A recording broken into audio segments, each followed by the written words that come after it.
I'm Pauline Meyer. We have breaking news.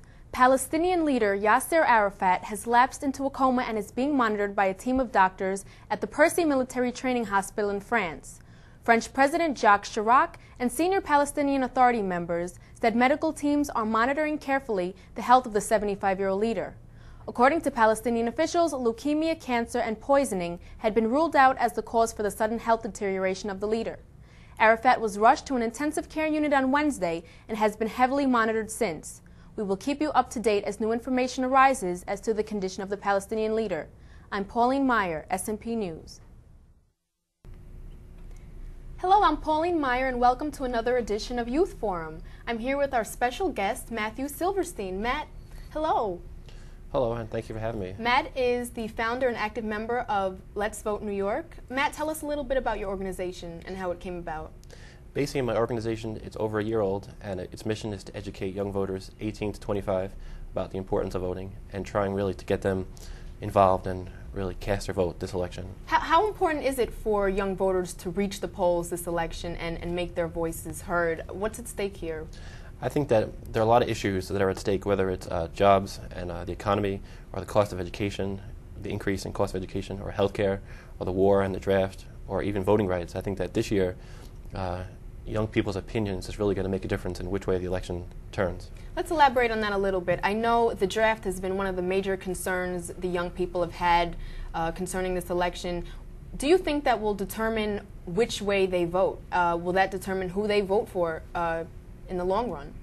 Yeah, I think that the whole idea behind the draft is very important because right now there's about 140,000 troops in Iraq, and 80% of those troops are under the age of 35. And especially when the reserves are being called up and our armies are spread so, very thin, that they're going to have to do something, whether it's a draft or some type of draft. And I think that most people our age they have this sentiment where they don't want to go and serve. So like a draft is very controversial, and that's going to be an issue that's going to affect voters to either vote Democratic or Republican in this coming election. As in your experience, as far as minorities go, has it been harder to try to reach minority youth into going out there, registering, and eventually taking that next step to go to the polls and vote? Yes, getting minorities to register and vote and actually voting is very difficult, and we've seen the Center for Voting and Democracy had a study, and since 1972, the voting of young voters between 18 and 25 it's actually decreased from about 50% to 32%.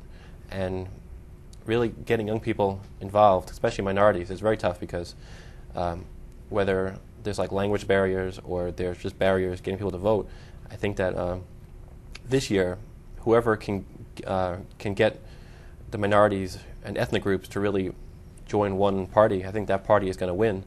And I think that whoever can manage to get minorities to vote, I think is going to win. So I think that this is very important. Where do you see yourself taking this organization? What is your long-term goal for Let's Vote New York? Okay. The long-term goals would be to establish Let's Vote New York as a major force within city government in the city of New York, and that really so that Let's Vote New York, its mission is to educate young voters and let them know that their vote and their voice does matter and that it does make a difference and that every vote counts. I mean, a democracy only works when every voice is heard, and young voters is a major section of the electorate, and until this is heard, democracy is not going to work. Thank you very much, Matt, for joining us, and good luck with your organization. Thank you. I appreciate it. It was my pleasure. Okay. I'm Pauline Meyer. That's a wrap for Youth Forum. I will see you next time.